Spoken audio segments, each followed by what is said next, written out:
I'm not a farmer. I grew up with cars, not cows. But I have friends who were raised on farms, and they've learned more than a few life lessons about alignment as a result. Like when it comes to cattle and breaking social norms. Didn't think cows were a model for personal and societal progression? Hear me out. Cows are herd animals, so they stick together as they spend their days eating grass. Cows will also eat the grass down to the dirt, which isn't a very sustainable strategy. Eventually, one of the more forward-thinking cows figures this out and moves away from the herd to find a better spot.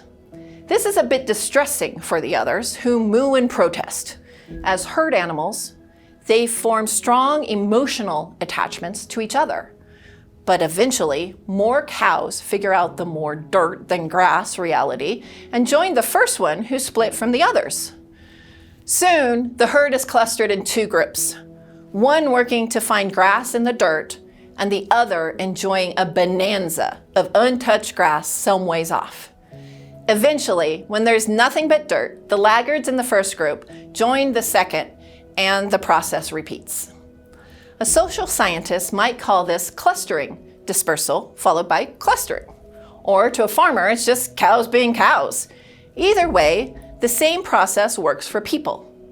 In 1996, Pew Research found that 65% of Americans opposed gay marriage, 27% were in favor, and 8% undecided. In 2011, those numbers shifted to 45% against, 46% for, and 9% undecided. 8 years later, and the trend continued to 31% of Americans being against gay marriage, 61% for, and 8% remaining undecided. What's interesting here is that the percentages for and against have pretty much reversed. Like cows peeling off from one patch of grass to another, Americans move from one set of attitudes to another. This shifting alignment reflects the reality of people departing one set of norms and embracing another. But let's be honest, sometimes staying with the herd doesn't feel like cows eating dirt. It can seem like the opposite, safe, comfortable, even sustaining. But there's danger in being lulled by the status quo as well. As Grace Hopper, the first female admiral in the US Navy, said, "A ship in harbor is safe, but that is not what ships are built for." Or race cars. One of the best things that you could do in racing is called drafting. On the highway, we'd call it tailgating, but in racing, it's drafting. It is where two or more cars are close together, like one car is directly behind the other. There are a lot of benefits to doing this. You get better gas mileage, downforce and drag come together, and the aerodynamics means two cars actually go faster than one. Really good drivers create clumps of drafting cars where all share in the benefits. The problem is, while drafting is a wonderful thing, if you're the second car, there's no way you're going to win the race. You have to break from those benefits and efficiencies by slingshotting around and hitting the gas.